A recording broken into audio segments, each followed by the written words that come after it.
Pasti bohong. Aku hanya memikirkan suatu peraturan penting. Kenapa kau lakukan hari ini kalau kau bisa melakukannya besok? Few moments later.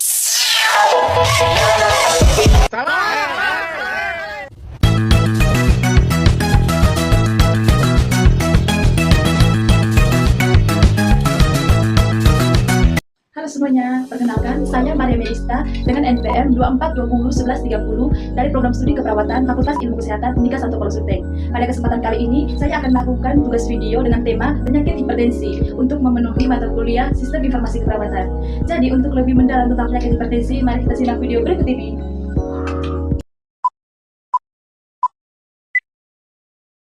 Jadi di sini saya akan menjelaskan tentang apa itu penyakit hipertensi. Penyakit hipertensi atau bisa kita sebut dengan tekanan darah tinggi adalah suatu kondisi medis kronis di mana tekanan darah di arteri dapat meningkat secara persisten di atas batas normal. Kondisi medis ini sangat serius dan dapat meningkatkan risiko penyakit seperti penyakit jantung, otak, ginjal, dan penyakit lainnya. Tekanan darah tinggi dapat diukur dalam dua angka. Yang pertama sistolik atau angka atas adalah suatu tekanan saat jantung memompa darah. Yang kedua diastolik atau angka bawah adalah suatu tekanan saat jantung beristirahat di antara detak. Klasifikasi tekanan darah tinggi pada normal biasanya kurang dari 120/80 mm hidrogram. Prehipertensi biasanya 120/139 per 80/89 mm hidrogram. Hipertensi stage pertama 140/159 per 90/99 mm hidrogram. Hipertensi stage kedua lebih dari sama dengan 160 per lebih dari sama dengan 100 mm hidrogram. Yang berikutnya saya akan menjelaskan faktor risiko dari hipertensi. Faktor risiko yang dapat meningkatkan kemungkinan seseorang mengalami penderita hipertensi antara lain. Yang pertama, faktor yang tidak dapat dikontrol. Faktor yang pertama, faktor genetik atau keturunan. Dalam hal ini menjelaskan tentang riwayat penyakit keluarga dengan hipertensi dapat meningkatkan risiko. Faktor kedua, faktor risiko. Dalam hal ini, hipertensi ini dapat meningkatkan seiring diikuti oleh usia. Faktor yang ketiga, jenis kelamin. Faktor ini pria lebih berisiko daripada wanita sebelum menopause. Yang kedua, faktor yang dapat dikontrol. Faktor pertama, faktor obesitas atau kegemukan. Dalam hal ini, berat badan berlebih dapat meningkatkan tekanan darah. Faktor kedua, faktor pola makan tidak sehat dan diet tidak seimbang. Contohnya seperti konsumsi garam berlebihan, kolesterol tinggi, dan lemak jenuh. Faktor ketiga, faktor kurangnya olahraga dan aktivitas fisik. Faktor yang keempat, kurangi merokok. Faktor yang kelima, gaya hidup tidak sehat. Kurangi konsumsi alkohol berlebihan. Faktor yang berikutnya, stres. Dalam hal ini, stres dapat meningkatkan tekanan darah. Berikutnya saya akan menjelaskan tentang gejala hipertensi.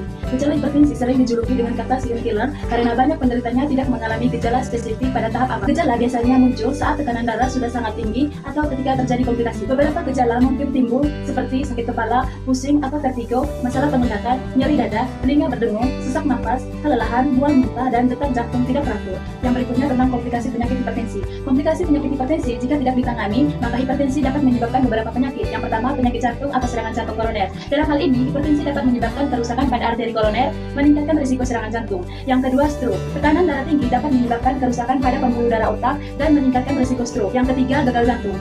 Hipertensi dapat menyebabkan jantung bekerja lebih keras sehingga meningkatkan risiko gagal jantung. Yang keempat, gagal ginjal. Kondisi di mana ginjal tidak dapat berfungsi dengan baik untuk menyaring limbah dan kelebihan cairan dari darah. Hipertensi dapat menyebabkan kerusakan pada ginjal dan meningkatkan risiko gagal ginjal. Yang kelima, kerusakan mata atau retinopati. Hipertensi dapat menyebabkan kerusakan pada retina dan meningkatkan risiko kebutaan. Berikutnya, demensia vaskular. Jenis demensia yang disebabkan oleh kerusakan pada pembuluh darah otak akibat hipertensi. Yang berikutnya, aneurisma. Hipertensi dapat menyebabkan pelebaran pembuluh darah sehingga meningkatkan risiko aneurisma. Yang berikut cara mencegah penyakit hipertensi. Yang pertama, mempertahankan berat badan ideal dapat membantu mengurangi risiko hipertensi. Yang kedua, pola makan sehat dan seimbang. Konsumsi makanan yang seperti kaya akan buah-buahan, sayuran, whole grain, dan protein rendah lemak dapat membantu mengurangi risiko hipertensi. Hal ini dapat membantu menjaga tekanan darah normal. Yang ketiga, olahraga secara teratur dapat membantu menurunkan tekanan darah dan meningkatkan kesehatan jantung. Yang keempat, mengurangi konsumsi garam agar dapat membantu menurunkan tekanan darah. Yang kelima, menghindari rokok dan alkohol dapat meningkatkan tekanan darah dan risiko penyakit jantung. Yang keenam, kelola stres dengan baik. Stres dapat meningkatkan tekanan darah. Yang ketujuh, cek tekanan darah secara rutin agar dapat membantu mendeteksi hipertensi sejak dini. Yang kedelapan, istirahat yang cukup dapat membantu menjaga kesehatan jantung dan menurunkan risiko hipertensi. Yang kesembilan, pemantauan dapat membantu Anda memahami pola tekanan darah Anda dan membuat perubahan yang diperlukan. Yang ke-10, cek tekanan darah secara teratur dapat membantu Anda memantau tekanan darah Anda dan membuat perubahan yang diperlukan. Yang ke-11, kontrol rutin ke dokter agar dapat membantu Anda memantau kesehatan Anda dan membuat perubahan yang diperlukan. Yang ke-12, minum obat sesuai anjuran. Jika Anda memiliki hipertensi, minum obat sesuai anjuran dokter dapat membantu mengontrol tekanan darah Anda.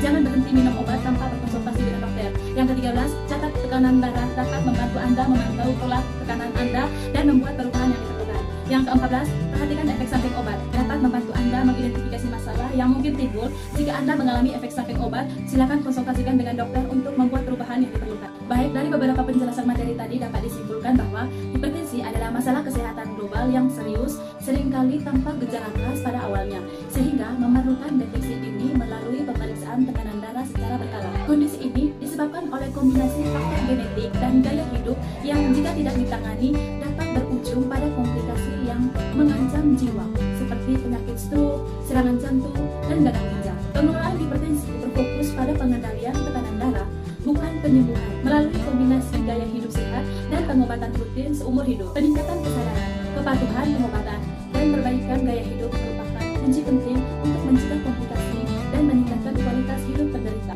Sekian pemaparan materi dari saya, semoga bisa bermanfaat.